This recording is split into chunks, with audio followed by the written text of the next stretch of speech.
Bon, Baudrier.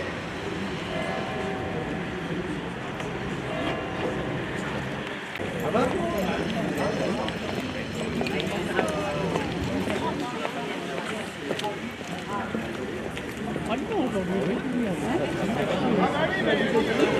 Bienvenue à l'Hôtel de Ville pour ce 5 décembre 2018 en cette journée nationale d'hommage aux morts pour la France pendant la guerre d'Algérie et les combats du Maroc et de Tunisie. Messieurs les maires, mesdames et messieurs les maires adjoints et conseillers municipaux, monsieur le président, cher Christian de l'union locale l'UNCAFN, mesdames et messieurs, chers membres de cette association, messieurs les porte-drapeaux, aujourd'hui ce sont messieurs uniquement, monsieur le représentant, le lieutenant Thierry des sapeurs-pompiers, merci, monsieur le curé, mesdames et messieurs, et monsieur le président du Souvenir français, cher Hervé. Merci, lieutenant.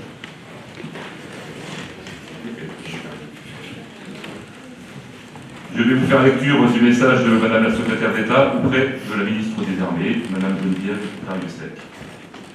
En cette journée nationale, nous nous rassemblons pour renouveler l'hommage à la nation aux morts pour la France pendant la guerre d'Algérie et les combats du Maroc et de la Tunisie. Nous nous souvenons également des victimes civiles. Il y a 60 ans, la guerre d'Algérie entrait dans sa 4e année. Après les espaces frontaliers et les paysages accidentés des Aurès et de la Kabylie, elle avait gagné Alger. Ces hommes ont combattu avec courage et dévouement pour nos couleurs. Aujourd'hui, ils reposent dans la mémoire nationale et la France les honore. Nous n'oublions pas les souffrances des civils, victimes de la guerre ou fauchés par un attentat. Nous pensons à toutes les femmes et à tous les hommes dont les destins ont été bouleversés par ces combats. Nous pensons aux Français rapatriés qui ont abandonné une terre qu'ils aimaient tant et qui ont souffert de ce déracinement. Nous pensons également aux harkis qui ont été contraints de quitter leur terre natale et qui ont été accueillis dans des conditions indignes en France. Nous pensons aux disparus, à ces hommes et à ces femmes, civils et militaires, dont la trace a été perdue. Les armes se sont tues depuis 56 ans. Progressivement, l'histoire s'empare de cette période, dont la mémoire demeure, aujourd'hui encore, vive et plurielle. Afin que les jeunes générations aient une juste compréhension de ce conflit, il est nécessaire d'assurer par l'éducation la transmission de la connaissance et de ses mémoires. Pour cela, nous ne devons pas oublier les femmes et les hommes qui ont participé ou qui ont subi ces conflits et ces combats. C'est le sens de cette journée nationale.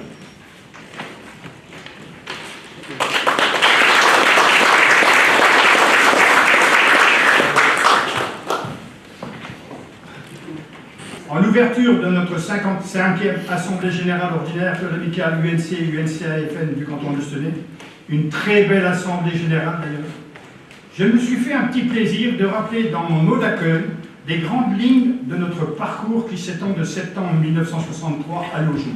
55 ans que nous entretenons avec ferveur le souvenir, le devoir de mémoire, aux côtés de ceux de 14-18, 39-45, Indochine et OPEX. Chaque 8 mai, 11 novembre, sur les sites patriotiques. Nous sommes présents pour que la France se rappelle avec nous. Aujourd'hui, 5 décembre, c'est notre journée. Cette date n'a pas de référence à un fait de guerre. C'est tout simplement celle choisie par les instances combattantes françaises qui s'accorde avec la date du 5 décembre 2002, jour de l'inauguration du monument érigé quai Branly à Paris, en hommage à ceux qui ont payé de leur vie sur les territoires algériens, tunisiens et marocains, sous la haute présidence de M. Jacques Chirac, président de la République. Monsieur le maire, c'est à vous que je m'adresse maintenant. Dans notre Assemblée, tu dois remarquer que nous ne sommes plus des perdreaux de l'année, et que malheureusement nous avons tous pris quelques rides. Et c'est bien dommage, car il existe en nous une certaine volonté, c'est sûr. Hélas, c'est la condition physique qui nous rappelle à la raison. Nous avions tellement de plaisir à réaliser nos galas, nos réveillons, nos manifestations patriotiques, etc., et vivre pleinement avec nos moyens. C'était notre bon temps. Avec de beaux souvenirs, nous ne regrettons rien, si ce n'est que de ne plus être très jeunes. J'en viens maintenant au but de mon interpellation, et de donner le sens d'une réalité. Nos activités nous permettaient de nous assurer pleinement. Sans activité, cela devient beaucoup plus problématique. Nos cotisations en reliquat des parts nationales et départementales nous permettent simplement de couvrir les frais de fonctionnement de gestion. Et pour la première fois, au bout de 55 années, j'ai le désagréable honneur de demander pour l'amicale une petite subvention annuelle à la hauteur de nos frais d'électricité, d'eau et d'assurance pour notre local qui nous tient tant à cœur. C'est le seul en Meuse et on en est très fiers. Ce qui nous permettra de conserver un petit disponible en caisse pour nous permettre nos actions sociales le plus longtemps possible. Je te remercie, monsieur le maire, de ce que tu pourras faire pour nous, ainsi que ton conseil municipal. Pour terminer, je voudrais faire part d'une réaction qui m'est tout à fait personnelle. Mon appartenance au monde combattant m'a fait bondir d'indignation devant le comportement irresponsable des manifestations de samedi dernier sous l'Arc de Triomphe. J'ai été choqué et avec le cœur gros de constater l'irrespect, la haine, voire la haine se déployer à cet endroit. Ce n'est pas possible d'oser cela. C'est une honte d'oublier un symbole d'une France qui s'est battue pour la liberté, quelles que soient les raisons légitimes ou non, d'une colère non motivée, maîtrisée. Du champ de bataille de Verdun a été transféré le soldat inconnu, qui repose en ce lieu, pour qu'un hommage soit rendu à tous les combattants de toutes les guerres, dans la dignité, le souvenir et le respect.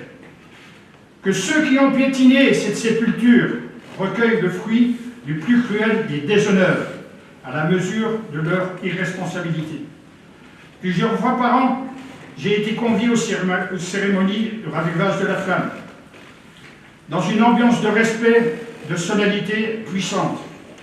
Je me suis recueilli, j'ai prié pour le souvenir et pour la paix. Samedi dernier, j'ai été très malheureux. J'ai du mal de pardonner. Merci de m'avoir prêté attention.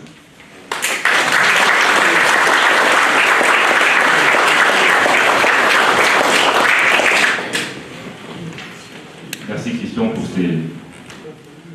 ce rappel essentiel sur la fin de ton intervention. Je pense que tes propos sont partagés par toute l'Assemblée ici sur le symbole qui a été attaqué, sur le déchaînement. Je crois que c'est effectivement ce qu'on a pu voir dans les images, c'est un déchaînement de haine et de rancœur, d'une prétention non maîtrisée de vouloir changer quelque chose. C'était un accident, je l'espère, et j'espère que les moments qui viennent seront plus apaisés et surtout beaucoup plus respectueux des endroits qui honorent la mémoire nationale. Plus localement, sur ton interpellation, je la découvre, c'est l'avantage de la surprise, sur le fait que vous ayez des besoins nouveaux qui se font jour de par, on va dire, un mouvement assez naturel qui s'appelle le vieillissement, qui nous concerne tous. Bien entendu, nous sommes en période de préparation budgétaire. Je crois qu'on se reverra pour affiner le montant du besoin et travailler ensemble avec le conseil municipal, bien sûr, et notamment l'adjointe à la vie associative, chère Denise. Nous serons bien sûr attentifs à ces besoins-là et à vous proposer le meilleur accompagnement pour, je dirais, que vous puissiez continuer à bénéficier des installations qui ont été mises à votre disposition par les municipalités. Je crois que tu as raison de le rappeler, c'est une continuité d'une action municipale qui se veut toujours en votre direction. Et je pense que l'effort qui nous sera demandé sera bien maigre par rapport à la hauteur de vos engagements. Merci.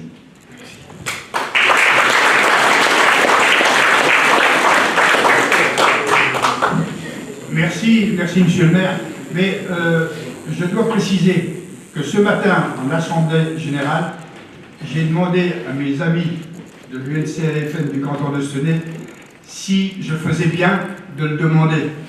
Et comme ils m'ont approuvé, j'ai transmis. Voilà.